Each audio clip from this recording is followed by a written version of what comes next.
А чё, давайте на свой манер снимем по-русски. Вообще круто!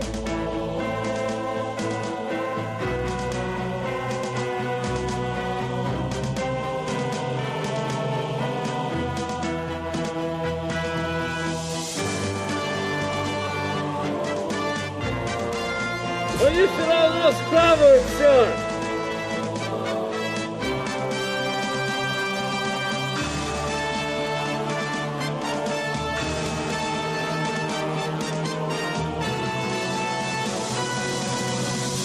Наш Волга здесь пройдет! Не сдохнем мы здесь! Только чему?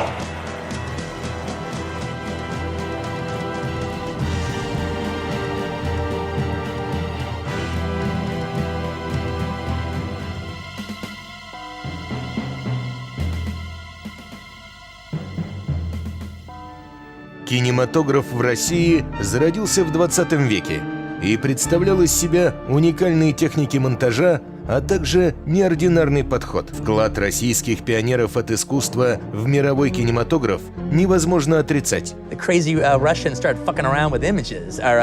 Дзига Вертов, Сергей Эйзенштейн, Лев Кулешов. Они приложили свою руку к рождению кинематографа в том виде, в котором мы знаем кинематограф сейчас. Даже в современных фильмах можно увидеть отсылки к их творениям. С развитием государства развивался и кинематограф. С каждым годом картины совершенствовались. Правда, сохранялись ограничения. Но на заре перестройки, на радость творцам, запреты сдуло ветром перемен, и в кинематограф мог пробиться любой. А потом государство и вовсе стало выделять деньги под одно лишь честное слово. Примитивные, бездарные, ушлые, а также жаждущие наживы бросились к искусству.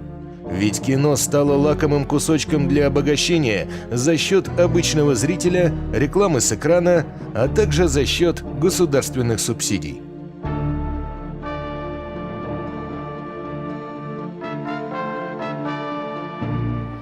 «1 октября 2015 года на экраны страны выходит фильм «Воин».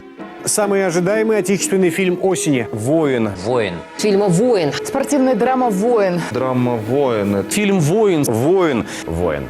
Сюжет которого, как заявляют создатели, оригинальный.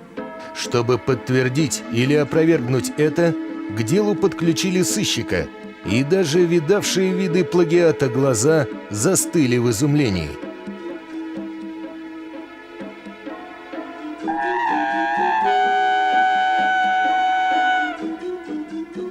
Они даже название не сменили, ей-богу. Это дело, как и обычно, я начал со знакомства с сюжетом. Первые кадры демонстрируют, как на захваченное сомалийскими пиратами судно для помощи друзьям взбирается один из героев фильма «Кикбоксер».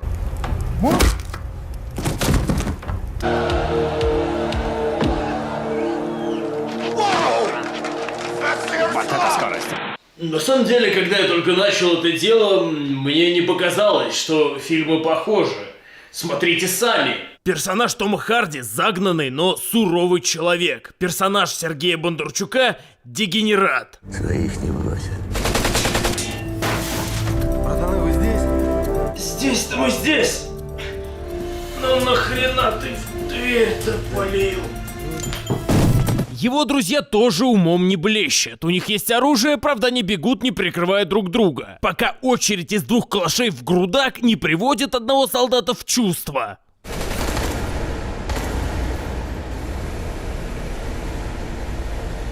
Мало кто знает, но в российском кино для создания эмоций у актеров обращаются в Гаррис Мод. Так это слишком серьезно не подойдет, так это радостный, идеально. Единственное, что сразу же бросилось в глаза, это то, что Федор Бондарчук ни разу не никнолти, хотя по сюжету его персонаж тоже завязал. Сегодня 1000 дней, как я не пью.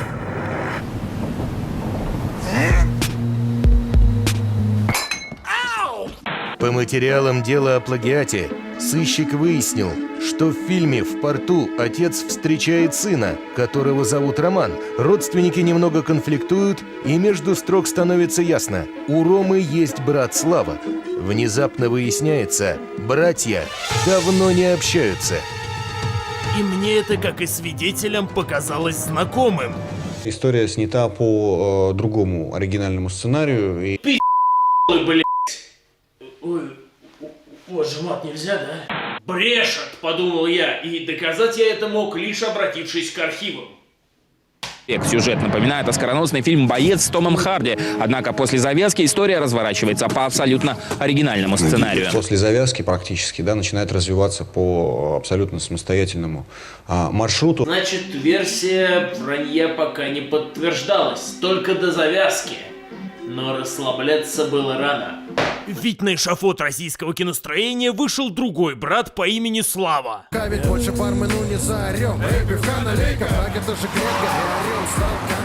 Он по дрыпчину занимается утилизацией машин. Не жалко? Я ей не для этого тачку дарил, чтобы ее кто-то в машине харил. Теперь все, откаталась. Я, как опытный оперативник по отлову тупости, сразу подметил. У персонажа автомобиль марки Smart, и ему жена в нем изменяет. Следовательно, сценарист был или девственником, или карликом. Ну а далее мир киноманов содрогнулся, ведь им было уготовано увидеть подобную актерскую игру. Смотри, как валит. Это где, сам снимал? Ну, сам, конечно. А кто еще? В театральный сам поступил. Ну, сам, конечно. А кто еще? Ну а далее по сюжетной сводке следует новость о турнире. Мы предлагаем выйти в клетку. Если ты хочешь проявить силу своего духа, то, пожалуйста, есть турнир, выходи и дерись. Судя по отсутствию звука вокруг, либо Батухасиков способен говорить в вакууме, либо звукорежиссер у фильма был глухонемым. Нарисовалась такая завязка. Рома хочет выйти на ринг, потому что ему нужны деньги. Он отправляет их жене мертвого сослуживца. Они попали в засаду. Просто их расстреливали, и многие погибли. Лол, батю расстреляли.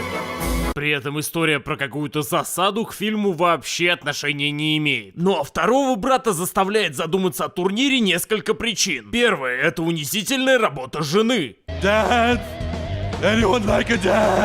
Второе — бедственное финансовое положение семьи.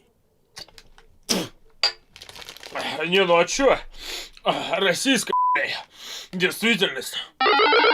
Ну и, конечно же, нельзя было не повысить накал драмы. Нужна пересадка. Других способов спасти жизнь вашей девочки я не вижу.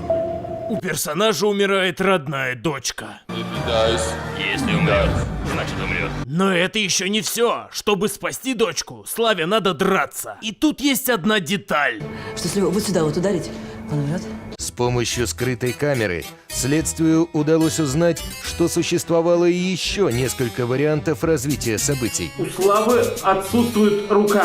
Плюс каждый удар по его телу отключает Славе один из органов. К слову, Слава слепой. Он ослеп в 10 лет, а в 11 он наступил на своего кота и парализовал его. Чтобы избавиться от комплекса вины, Слава пойдет драться на слух.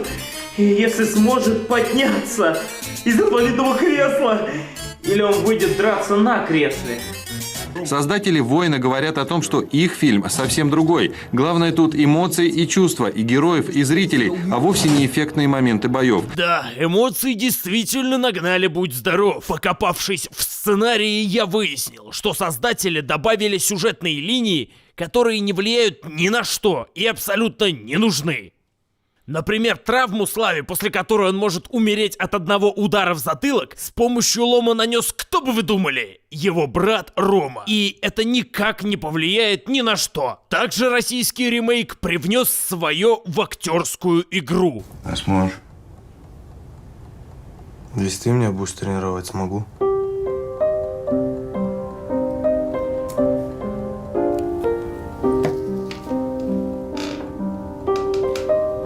Не-не.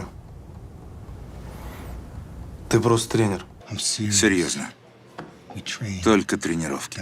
И ни слова о чем-либо, кроме тренировок. Хорошо. Безусловно, в эмоциях наша версия на голову превосходит американскую. Но, судя по репортажу Второго канала, если прибавили в эмоциях, то отбавили в боях. Ведь так? Уровень, на которых сняты эти сцены, не уступает голливудскому. И я решил проверить бои. Вдруг действительно одинаковые диалоги — лишь совпадение.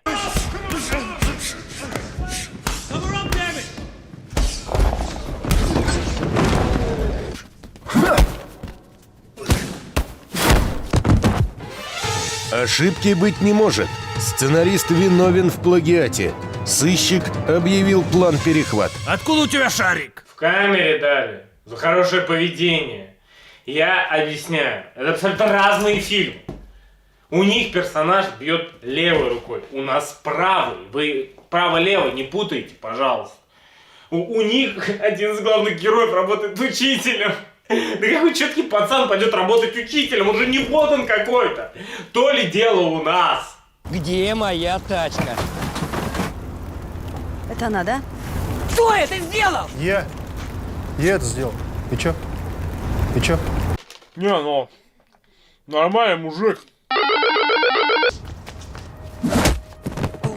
По заключению следствия, персонажа из оригинала, храброго, спокойного и уверенного в себе, в российской версии сделали наглым, крысоватым и гнидоватым. И чё? Дело в том, что персонаж из «Физрука» фривольно вел себя в стрип-клубе. За это Слава тайком похитил его машину, уничтожил ее, ну а когда законный хозяин пришел с претензиями, Слава нанес тяжкие телесные, полагаясь на свое физическое превосходство. А потом он переехал в Белгород и устроился работать врачом. На тот момент в деле проходили такие персонажи: брат-дегенерат, брат-гопарь и отец, который хочет казаться старше своих лет. К слову, даже музыка из «Интерстеллара», которую использовали в ТВ-трейлере... Пораньше пришел. Не терпится. Чего тебе? Ты меня хоть помнишь? Помню, как ты нас с матерью кинул. Ради тёлки своей. Не тёлки. Но моя жена. Совсем не помогла проникнуться ни к героям фильма, ни к его сюжету.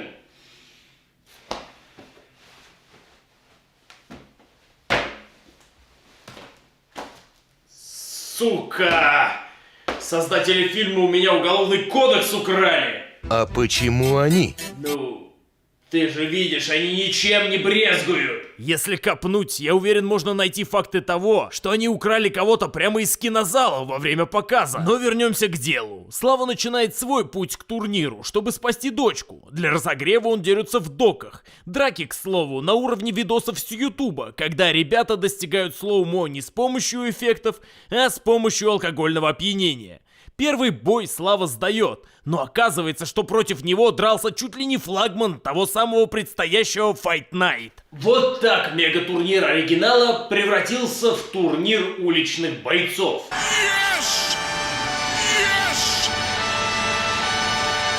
Следом создатели фильма намотали семейные отношения оригинала на маховик отечественного не-ремейка. Все, давай иди, меня жена и дочка ждет. Меня ждут жена и дети, так что у меня нет времени на тебя. Да знаю я, что у тебя там жена и дочка. Я знаю, что у тебя жена и дети. Это разные сценарии. У них в фильме говорят дети, в нашем фильме говорят внучка. А у меня внучка, я ее 3 года не видел. У меня там внучка, которую я не видел 3 года. У них есть союзное слово «которое». У нас этого мусора нет в сценарии. Это разные... Вы в школе учились, разные фильмы, это разные слова, разные предложения. Для приговора все еще не хватало фактов, поэтому следствие продолжалось. И талантливого бойца Рому под свое крыло загоняет глава турнира, русский Байсон в лице Балуева. Загоняет он Рому с помощью рычага давления. Вы же не думаете, что я пущу в прямой эфир человека, находящегося в розыске? Хотя...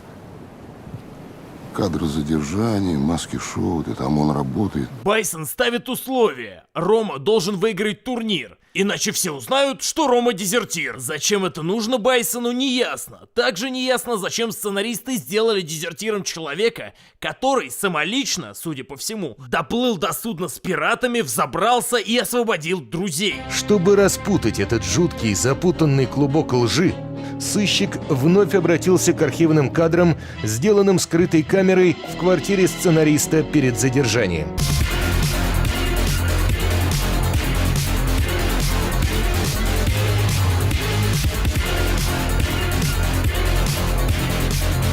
Так как Байсону нужна победа, в Рому вкладываются. Живет он в замечательном отеле и тренируется. по всем стандартам 1800 года.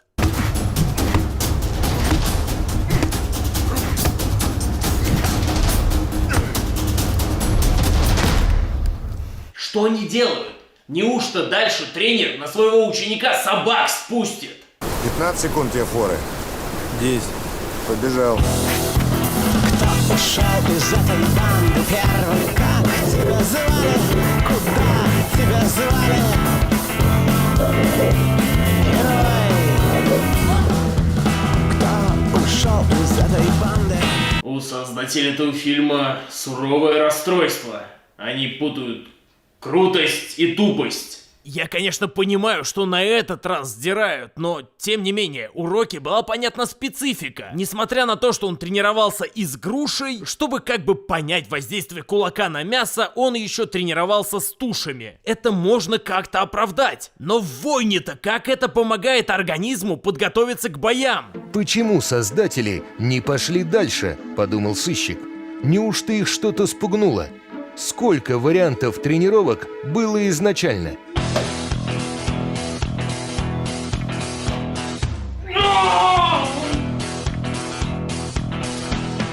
Кто ушел из этой банды первым? Кто устал или подвели вдруг нервы? Как тебя звали? Предположения ни на что не вывели, и я продолжил просмотр. И тут создатели не ремейка сделали прокол, от которого даже смотревшие фильмы киноманы сказали небезызвестное «Охуеть, блять, пи***ц ебаный». А в случае с Иваном Бардозо все наоборот. Его оппонент Франциско Барбоза. Над ним не посмеешься. Это не ремейк, но адаптирован был скорее другой сценарий Taste for Blood. Но ставить точку в этом деле было еще рано. Особенно отмечали блестящую игру исполнителя одной из главных ролей восходящей звезды российского кино Сергея Бондарчука. Блестящая игра в Тома Харди была отмечена и сыщиком. Что объединяет Тома Харди и Сергея Федоровича Бондарчука? Следом на бой выходит Слава Гопник, и против него выставляют не Миднайта из оригинала, а Ред Найта. На этот раз создатели позволили себе немножко креатива. Да и те самые бои, чей уровень не уступает голливудскому. На этот раз не уступил по реализму голливудскому Mortal Kombat.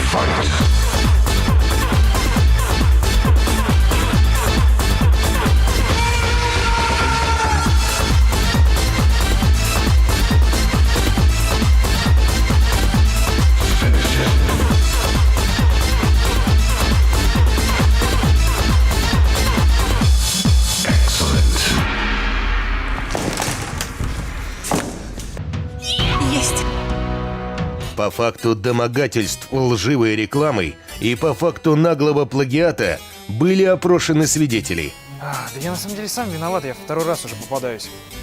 Первый раз с китайским айфоном такая же херня была. Меня режиссер этого фильма, этот маньяк, заставлял смотреть этот фильм «Воин» и говорит, что это не ремейк. Ну а чего ему? Снял, шарнулся, в прокат. Снял, шарнулся, в прокат. Романтика. Сквозь пелену гениальных диалогов. Крутой парень, закрытый от всех капюшоном. Быстро пьет и быстро уходит. Очень сексуально. Anyway, how is your sex life? Драма накаляется так сильно, что сам Бог не смог бы ее потушить. Утилизатор бьешь завтра в первом раунде вот сюда. Ну, брат. Да. Либо прямо сейчас. Тут же сослуживец Ромки подходит к репортерам и говорит: инфа 100%, Рома герой. И те принимают его слова на веру. Все теперь знают, что Рома герой. Он перебил всю охрану и вытащил нас. И на самом деле оказывается, что у Ромы детская травма. Когда мать умирала, я с ней 2 суток просидел. Дом скрипел. А мне казалось, это она шевелится. Пришел сторож. Сказал, собака выла. А это я выл. Алло, сыночек, ты видел фильм «Воин»? Отлично. Это какой с Томом Харди? С Бондарчуком. В России сняли, по телеку говорили. Да пошел ты в жопу! Не звони мне больше, паскуденыш! Какой хороший фильм. Возникла парадоксальная ситуация. Создатели «Российского воина» брали человеческие отношения и реальные условия оригинала и возводили их в абсолют абсурда. Но где же наше, о котором столько говорили по телевизору? А режиссер картины Алексей Андрианов подчеркивает, что «Воин» — это фильм о русской душе. Картина получилась абсолютно русская. Очень много русской души. На что же пошли 70% бюджета фильма, которые взялись напрямую из государственной казны? Запрашивается 70% производственного бюджета на безвозвратной основе. Где же обещанные отличия, которыми создатели и выбивали деньги у государства? После завязки практически, да, начинает развиваться по абсолютно самостоятельному маршруту. Казалось бы, лживости, лицемерия и наглости в этом деле было достаточно. Но с каждой секундой после завязки, а прошел уже час, оперативник не терял надежды, что, может, хоть что-то будет своим.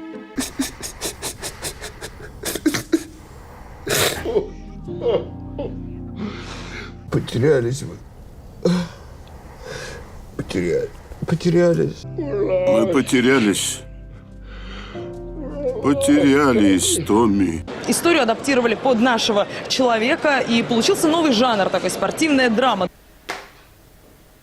Оставалась последняя надежда на концовку. Морпехи один в один, только в форме другого цвета. Главный герой выдирает своему брату руку. Внезапно за главного героя болеет жена. Внезапно приходит батя. Внезапно все один в один. Внезапно все репортажи с ТВ, а также статьи в стиле «Интернет восхищается новым фильмом «Воин. Наглая ложь». Внезапно просили деньги не на то, что сделали. Внезапно фильм собирает 3 миллиона в прокате, что обогащает создателей как минимум на эти 3 миллиона долларов. И внезапно авторов оригинального сценария «Воина» даже не указывают в титрах. Что это два разных фильма и с двумя разными две разные души. Но, безусловно, сравнивать будет, и мы когда шли на этот эксперимент. Большой киноаттракцион. Там есть еще оригинальный сценарий «Taste for Blood» Фреджера, который адаптировал Тилькин. То есть это такая гремучая смесь литературного материала, собранного по всему миру. Гремучая смесь пи***жа, разве что. И вот почему.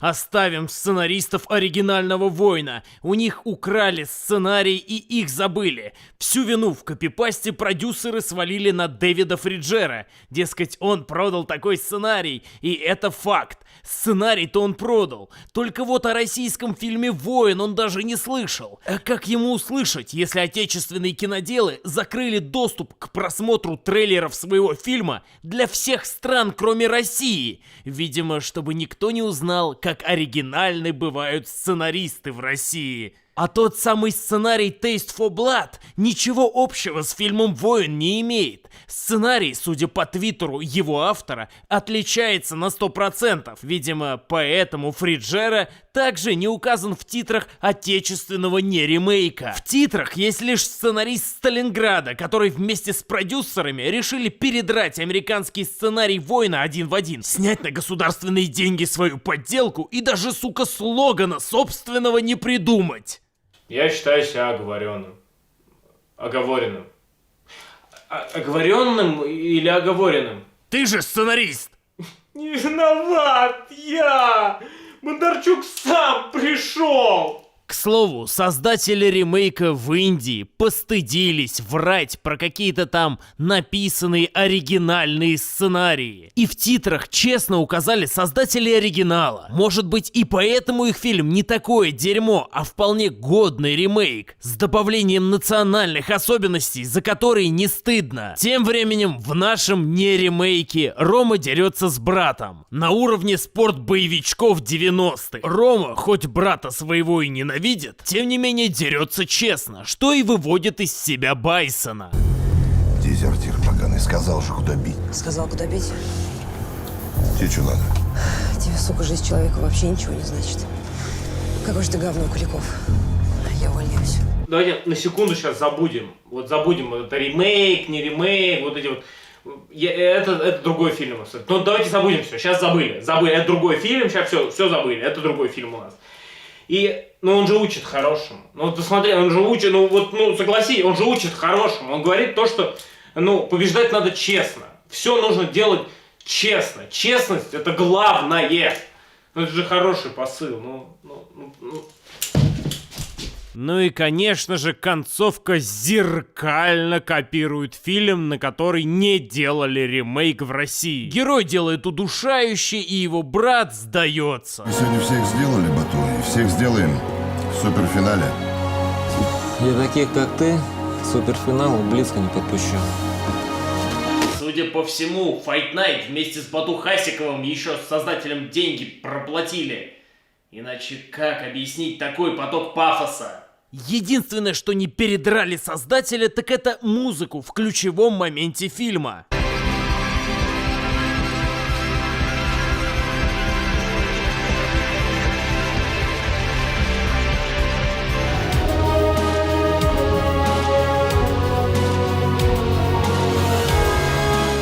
До слез. Где грань, где вот это вот? Приговор был предрешен.